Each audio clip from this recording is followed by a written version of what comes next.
우리 일상이 여기 있습니다. 여러분의 오늘을 담아드립니다. 충청은 오늘입니다. 덥다가 갑자기 쌀쌀해지고 막다가 갑자기 퍼붓는 비까지 날씨가 이제 정말 종잡을 수 없죠. 이렇게 혼란스럽게까지 느껴지는 날씨, 우리 지역 장마는 언제쯤 시작될지, 또 올해 비는 얼마나 내릴지 다가올 여름 날씨를 예보해보는 시간 준비했습니다. 장마와 함께 찾아오는 급변하는 기후, 그리고 시민들이 알아야 할 안전법까지 이야기 들어보겠습니다. 대전지방기상청에서 나와 주셨는데요. 어서 오세요. 반갑습니다. 시청자 여러분께 소개와 인사 먼저 부탁드릴게요. 네, 대전지방기상청 청장 박경입니다. 여러분 만나 뵙게 돼서 반갑습니다. 네, 청장님 반갑습니다.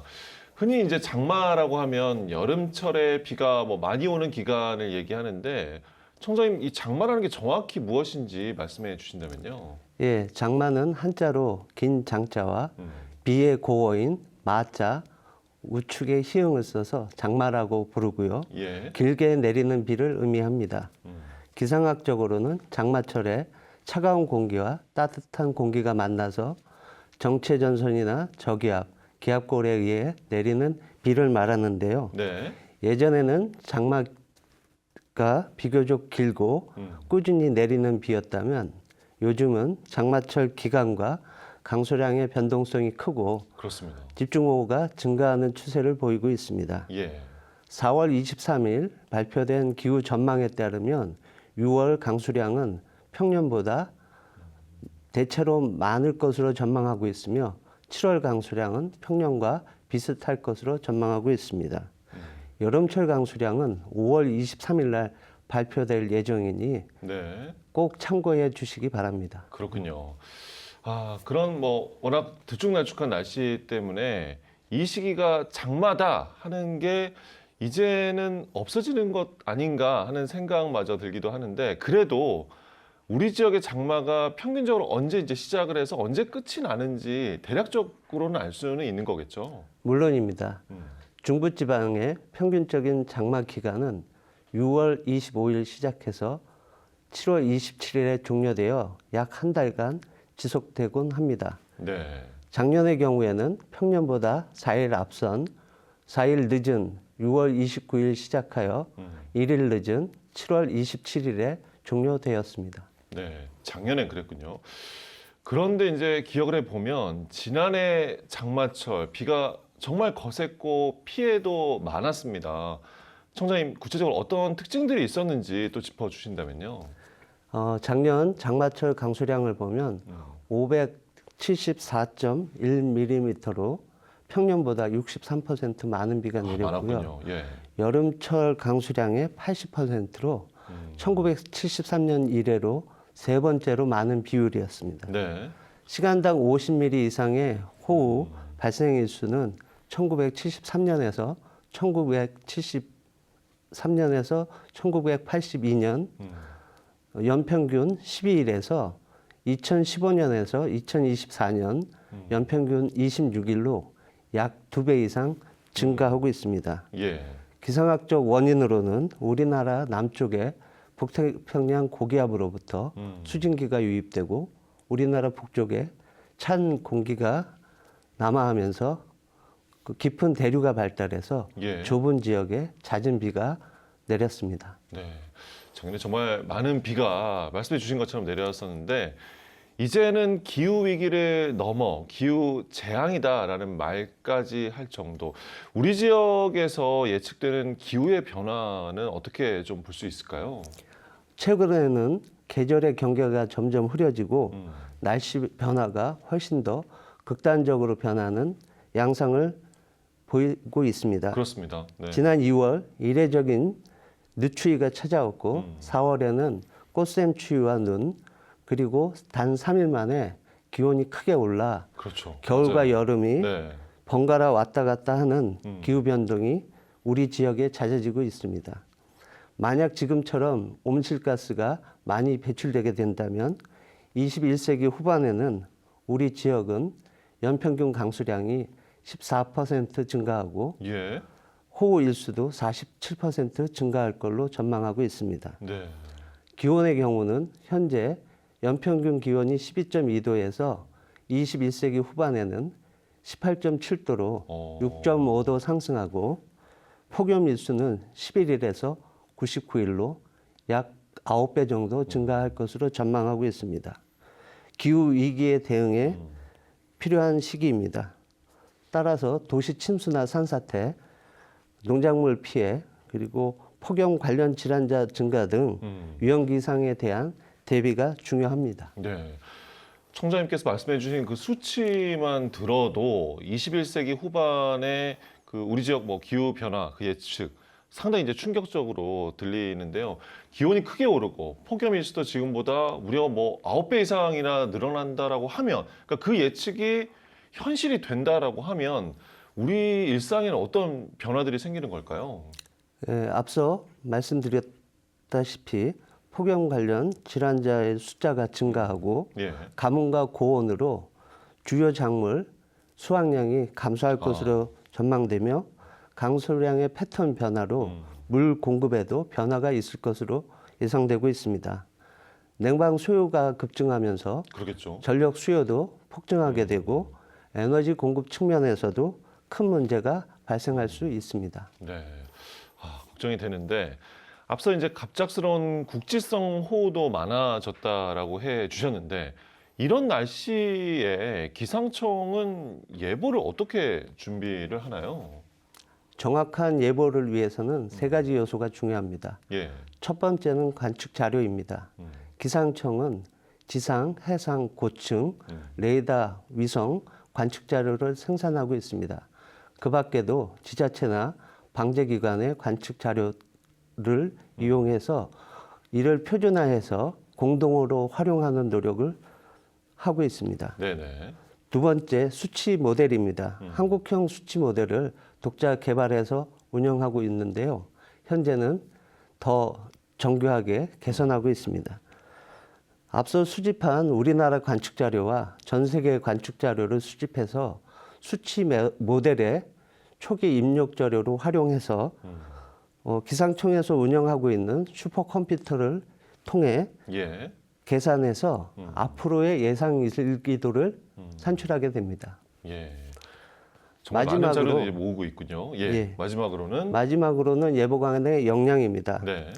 앞서 관측 자료에서 과거부터 현재까지의 실황을 파악하고 수치 모델에서 생산한 앞으로의 예상 일기도를 기반으로 예보관이 기상 예보를 의사결정하는 역량입니다. 신속하고 정확한 기상정보 서비스를 제공하기 위해 기상청은 과거 사례 분석, 최신 예보 기술 개발, 네. 교육 훈련 등 예보 역량 향상을 위해 지속적으로 노력하고 있습니다. 예. 기상청이 직접 발송하는 호우 긴급 재난 문자가 있습니다. 호우 긴급 재난 문자. 천장님 이게 언제부터 시행이 되고 어떤 기준으로 발송을 하게 되나요? 충남권 호우 긴급 재난 문자 시범 운영은 충남권 지역민을 대상으로 5월 15일부터 시행하고 있습니다. 예. 호우 긴급 재난 문자는 강수량 관측값을 기준으로 두 개의 기준으로 발송하게 됩니다. 첫 번째 기준은 1시간에 30mm. 예. 죄송합니다. 1시간에 50mm. 예. 그리고 3시간에 90mm의 비가 동시에 관측되는 경우 발송되게 되고 예. 두 번째 기준은 1시간에 72mm의 비가 내리게 되면 발송하게 됩니다. 단계가 있는 거군요. 예. 문자 메시지 발송은 그러니까 기존에 우리가 이제 받았던 재난 문자가 있잖아요. 그거하고는 이제 다른 시스템, 별개로 되는 거죠? 예, 기상청에서 호우 긴급 재난 문자를 발송하기 전에는 집중호우가 예상되면 기상청에서 예보와 특보를 통해서 사전에 그 기상 정보를 제공하고 있습니다. 네네. 행정안전부와 지방자치단체에서는 집중호우로 인한 피해를 예방하기 위해 재난 문자를 발송했습니다. 그렇습니다. 네. 호우 긴급 재난 문자를 기상청에서 직접 발송하면서 달라지는 점은 집중호우 태풍으로 인해 위험에 노출된 국민께 기상청이 직접 40데시벨의 경고음과 함께 긴급 재난 문자를 발송한다는 점입니다. 예. 기상청에서 국민께 직접 집중호우 관련된 메시지를 전송하면서 집중호우 상황에서 조금이라도 더 빨리 위험 지역에서 벗어날 수 있도록 정보를 제공할 수 있게 되었습니다. 네네. 대전지방기상청 박경희 청장과 함께 하고 있습니다.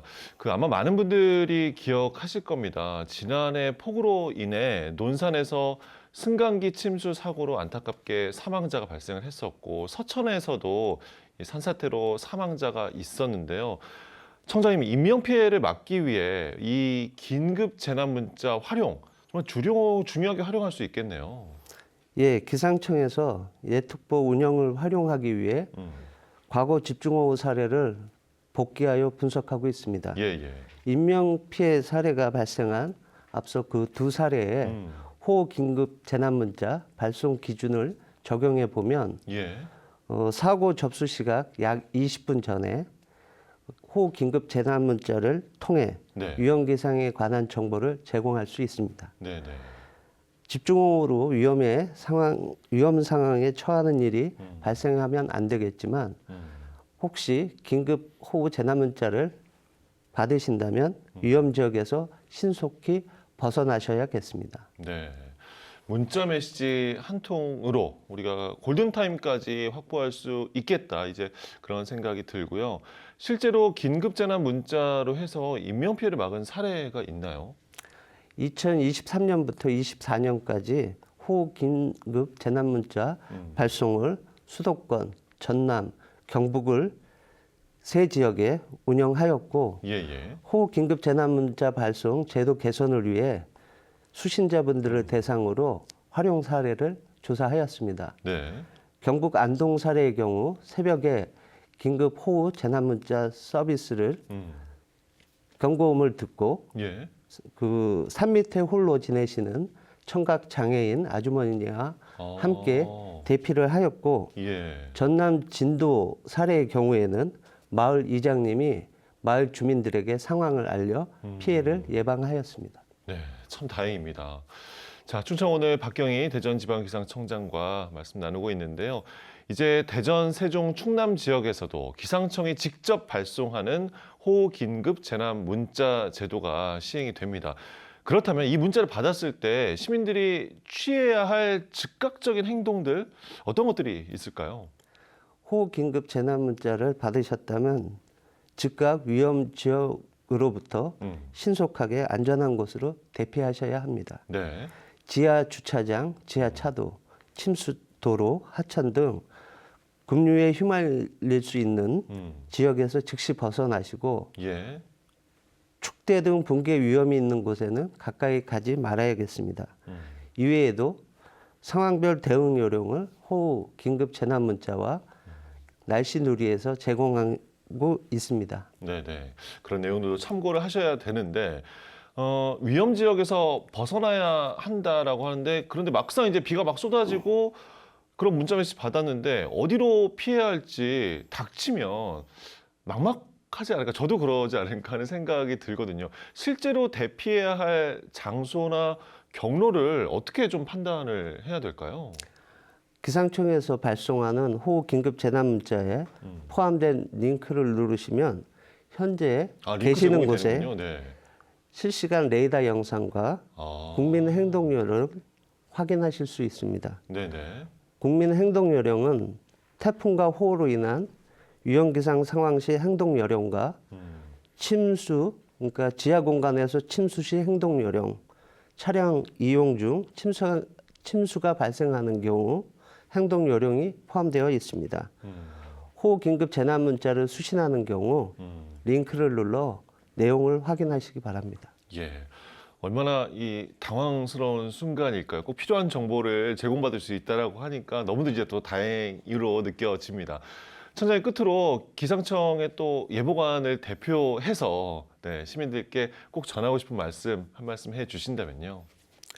예, 최근 강수의 변화가 집중호우로 인해 강수 강도는 점차 강해지고 있습니다.